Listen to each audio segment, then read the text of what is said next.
Welcome to another edition of Journey of Hope. Stories of people that have been impacted by the healing ministry of Loma University Medical Center. People that have gone on to experience wholeness and hope on their journey. And we've had guests from around the world. Our special guest today is Kathy McMillan, longtime employee here at the Medical Center. She's Director of Employee Spiritual Care.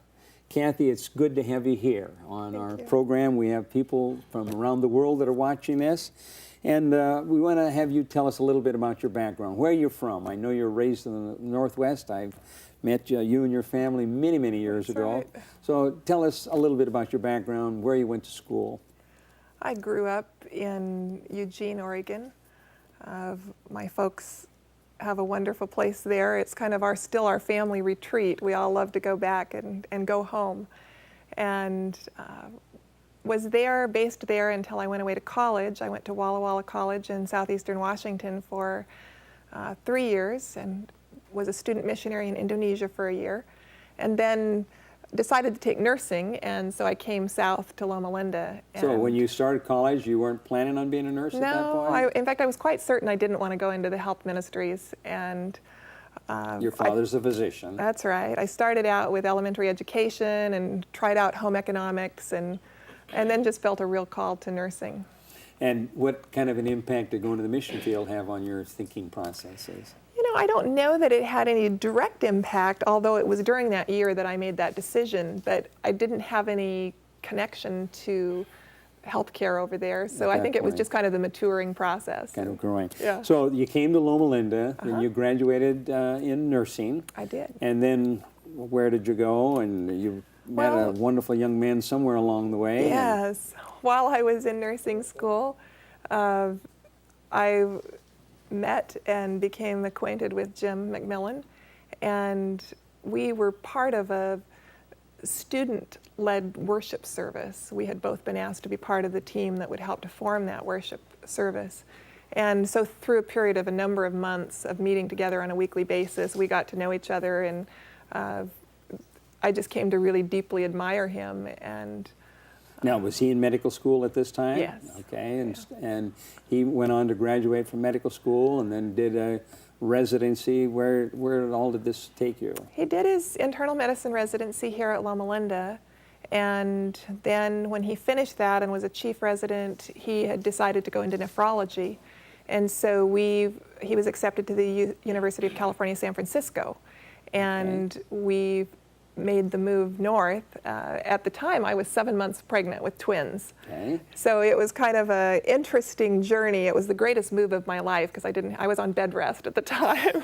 So I didn't have to lift a finger. 7 months pregnant with twins, and you're involved in a move. Yeah. Okay. So everybody else did the work, and I just got to sit around and tell them what to do. And how long were you up in the San Francisco area for the residency? We were there for 5 years while he did a nephrology fellowship. Okay. And at the end of that time, he received a call to come back and teach here at Loma Linda. Okay. Now, I know, because have been visiting here, that when you went to San Francisco, you were apparently 7 months pregnant, so I'm assuming a couple of months later you had the birth of these twins. And we'll look at some pictures here, but what did you have? We had a boy and a girl. Okay. And how much did they weigh? 6 pounds, 4 ounces each. Both of them, 6'4". Who came first? Lisa. Lisa did, okay. And then you went back for you were telling me, just a routine checkup about 6 weeks later. Mm-hmm. And tell me what happened there. Well, the physician, her best friend had just been diagnosed with thyroid cancer, so she was doing my 6-week check, and in the process, she came around behind me and she started feeling my neck, and she says, "You'll have to forgive me, but my best friend just had thyroid cancer, and I'm checking everybody." And then she kind of paused and she said, "I think I feel something here." And so she asked me to get it checked out. Well, I went home to my internist husband, and he felt my neck, and I was like, "Wow, that's pretty tiny, you know." I can't really feel anything there, huh? So we went to an endocrinologist who also felt it was too small, and so we watched it for a number of months before we were kind of convinced that it was growing a little bit, and we talked them into doing a biopsy.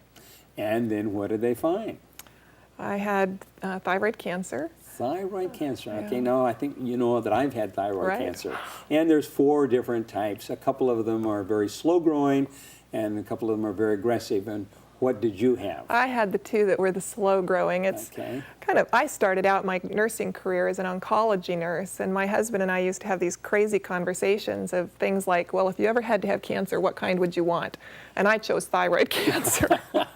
This is before you had Oh it. yeah, because it's very treatable, Sure. and so even with that knowledge, though, it was a shock to get the news, and having Intellectually, you know Yeah. that, but emotionally. When I was so diagnosed. who gave you the news about your having thyroid cancer?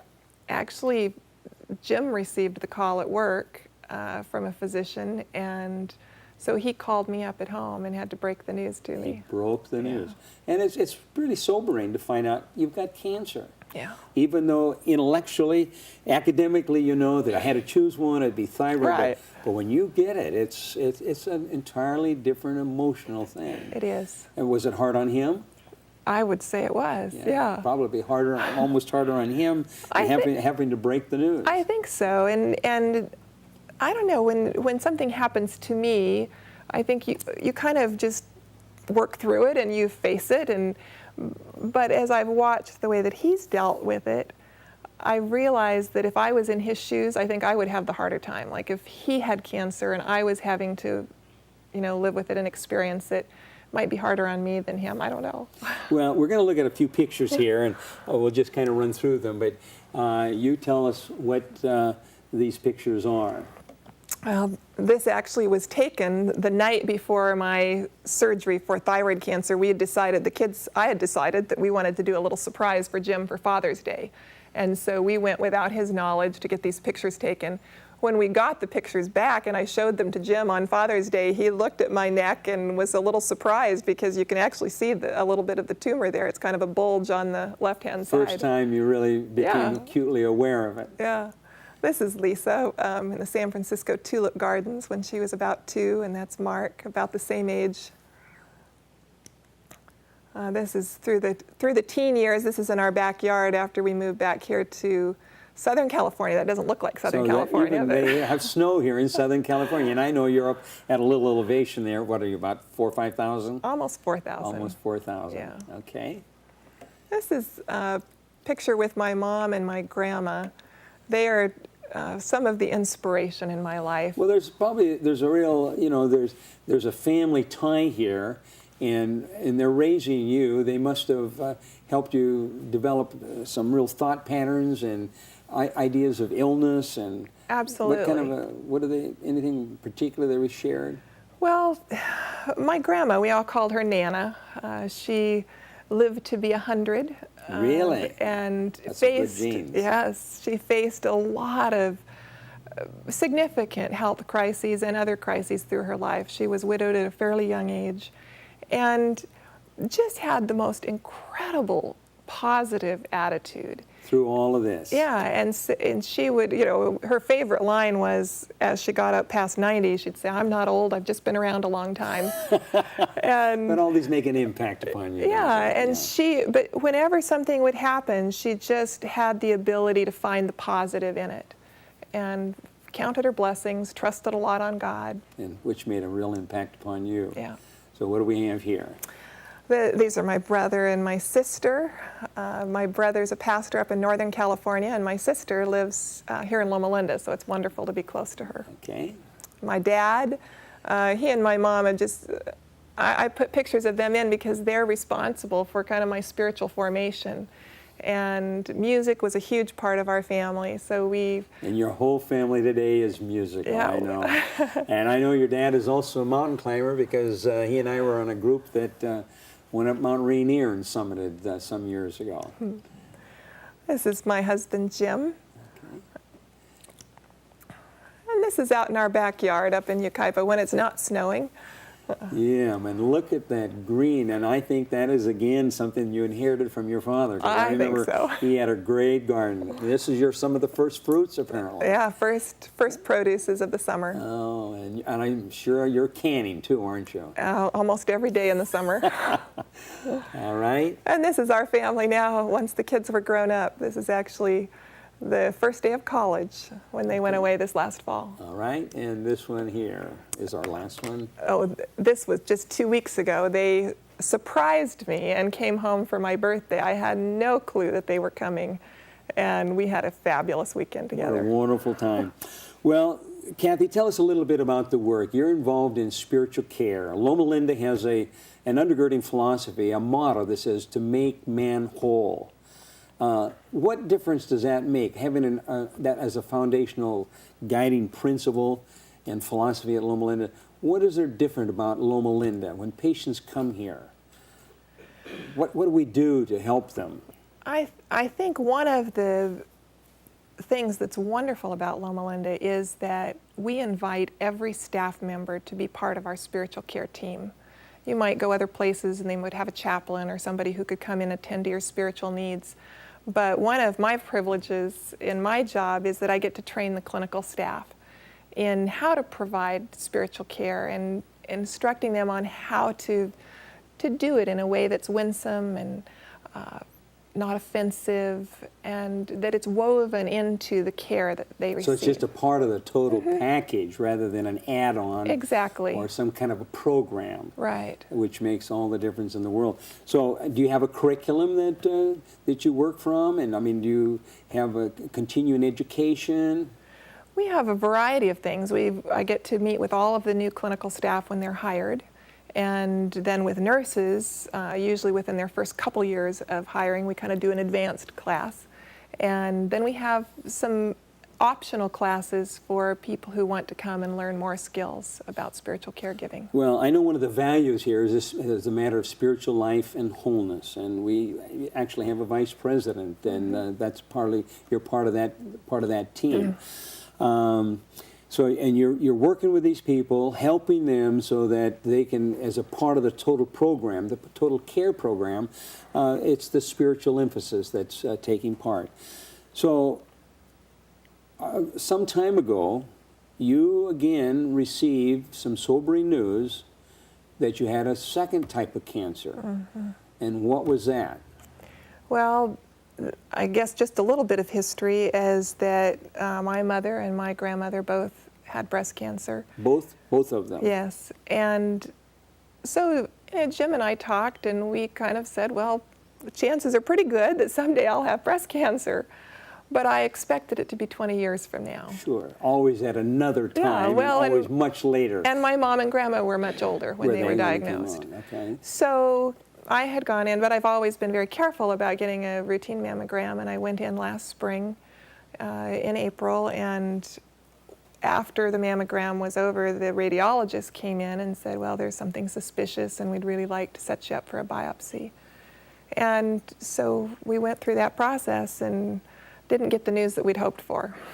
Well, and you know, that's sobering. I mean, because you were acutely aware that it was in your background, both your mother and your grandmother. You'd watched them go through and struggle and survive, but the impact that it had on the family. And when a patient is diagnosed, it's not just the individual that's involved, the whole family's involved. Right. So once again, who shared the news with you? My husband. Once again, they're using your husband to be the bearer of the news. Now, I tell our patients here that the good news is they were diagnosed. Yeah. Because they already had the cancer. You already had the cancer. So now you're diagnosed. And tell me about the journey of what you went through and the feelings and the emotions, because here you are providing help and training to people so they can make an impact upon the patients that they come into contact with. But now all of a sudden it's you that has the problem and the challenge and the diagnosis. How did that impact you? Well, I prefer being the caregiver. It's easier. Being a patient is not my favorite thing, and yet I have to say that the care I received was just phenomenal. Oh, that's great. And you always wonder, what it would be like Sure, to on have the other end. Exactly. And you hear, once in a while, we hear stories that aren't what we wish. But I went into the hospital for my surgery, and I think every single person that I came in contact with exhibited the Christian compassion and care that I would have hoped for every patient. So the type of people that were dealing with you, and some of these people, you and me, have actually had a part in the training. Yes. And they were coming. Did you have anybody pray with you? I did.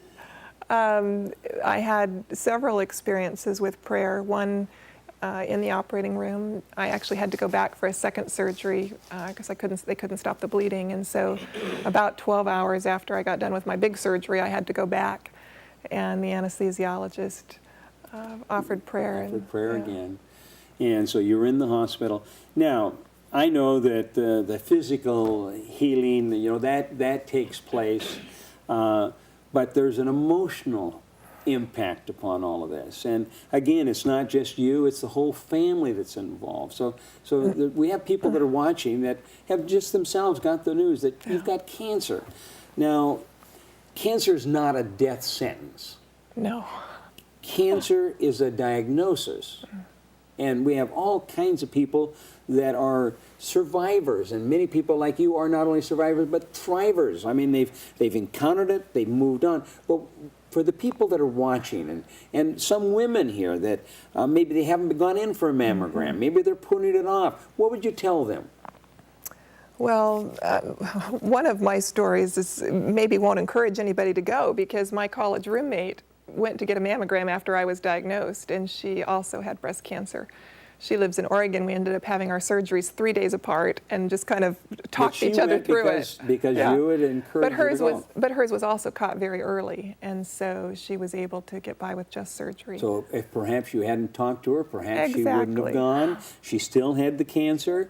So for the people that are watching, and particularly the women that are watching, what do you want to tell them? I just so strongly encourage people to do regular checkups. And I think for me, the fear of the unknown is worse than the known. Yes. And, you tell me what I've got, and I can figure out a way to deal with it. And I think as a Christian, being able to have the support of my faith tradition, my friends, my church family, and then my own personal family, that's what got me through.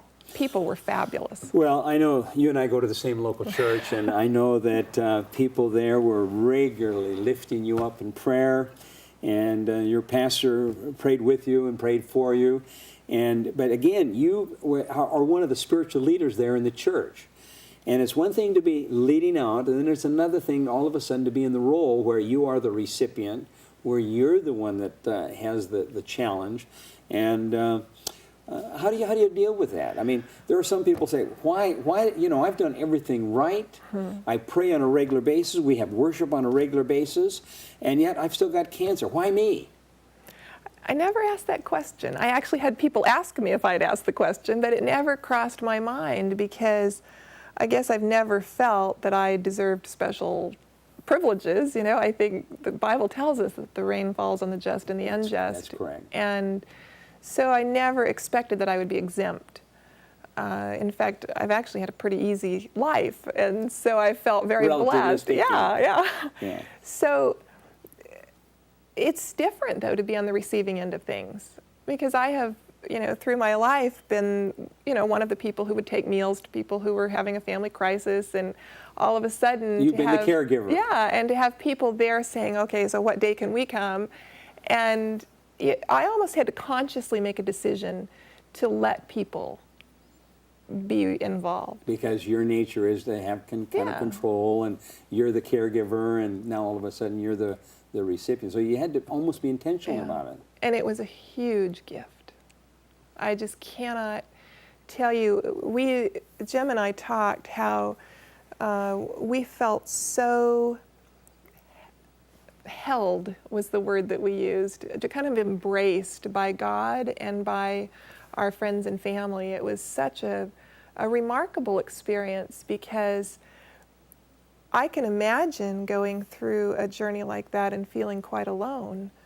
By yourself. Yeah. Yeah. And yet the people who surrounded us were the hands and the voice of God to us. It was really a beautiful experience. Ministering to you during this period of time. So having cancer, not once, but twice, what difference does that make to you now? How has it affected you? It was interesting to go through Thanksgiving season this year. I think I've always, a year later. Yeah, I think I've always been a fairly grateful person, but Thanksgiving had new meaning to me, and I find a lot of joy in life and enjoying little things and sunrises and birds singing and those kinds of things. It's just a gift. Capturing the moment and experiencing the moment. What difference is it going to make to you now in terms of your working as Director of Employee Spiritual Care? I think it's given me a little more impetus to really be intentional about the way that we teach and make sure that everybody knows, their role. I believe that the impact of caregivers on patients at a time of crisis is huge. And if you have someone who is compassionate and tuned in to what you're going through and knows a few important questions to ask that open up conversation, it can make a huge difference. Yeah, while we're doing this filming right now over at the medical center, the whole circle of life is going on. Little babies are being born and other people are dealing with end-of-life issues. And the people that are there, the employees that are there, and they're not all Seventh-day Adventists, No. but the people that are there, the large majority of those people are there, they have a mission. And the type of training and the type of education you're providing them helps them. Now, it really isn't a matter of what they say, is it, that makes the difference? Sometimes, Okay. but I think most of the time we talk about the caring presence, the ability to listen, to maybe ask the right question. I think the danger is that sometimes people think in fact, when I talk to people and say, why don't you do it more often? They say, well, I'm afraid I'll say the wrong thing.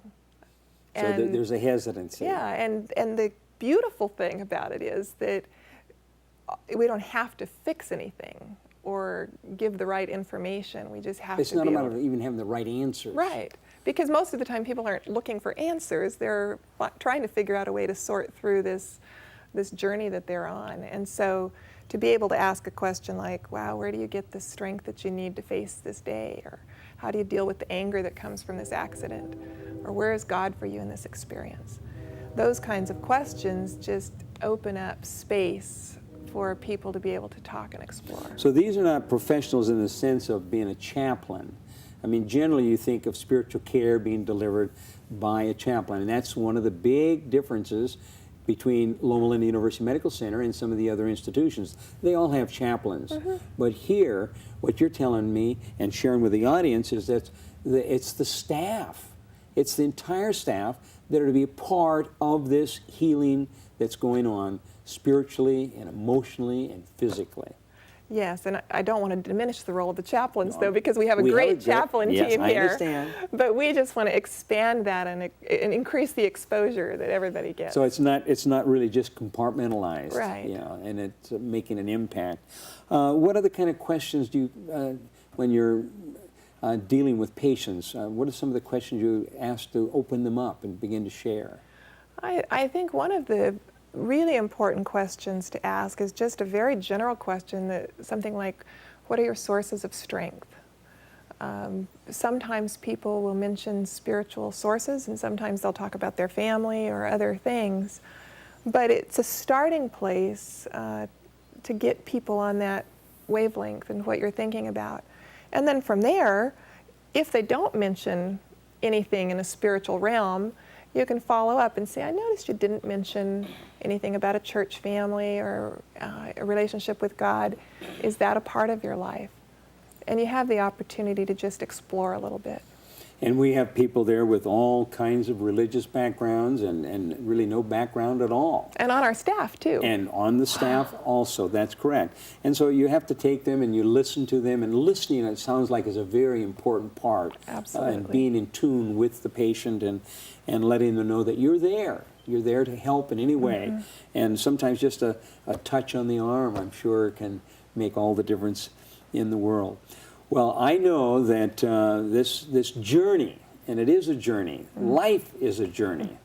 And I tell people that, you know, when they're here for what particular place, the surgery may take place in the operating room, or the treatment takes place in the proton treatment center.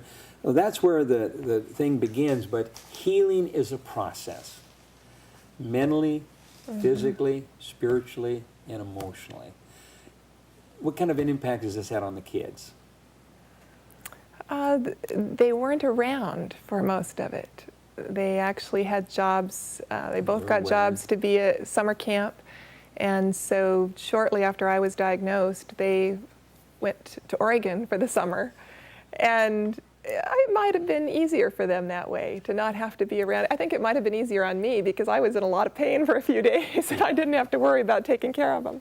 Well, Kathy, I know that the journey you've been on, as long as you've been married, and the journey that you've been on, and the impact that your parents had on you is making an impact now on you and on the care that you're providing here at Loma Linda University Medical Center. I want to thank you for sharing with our audience today. I know that it's been an encouragement. And for those people that are looking on, we want to thank you for joining us here on Loma Linda. Kathy, again, is just one illustration, one great example of what it means to be treated here at Loma Linda, and she's a part of the spiritual healing that takes place. For those of you that are looking on, we want to thank you for joining us.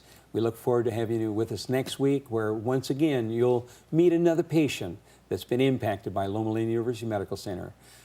Goodbye, and God bless you each one. See you next week.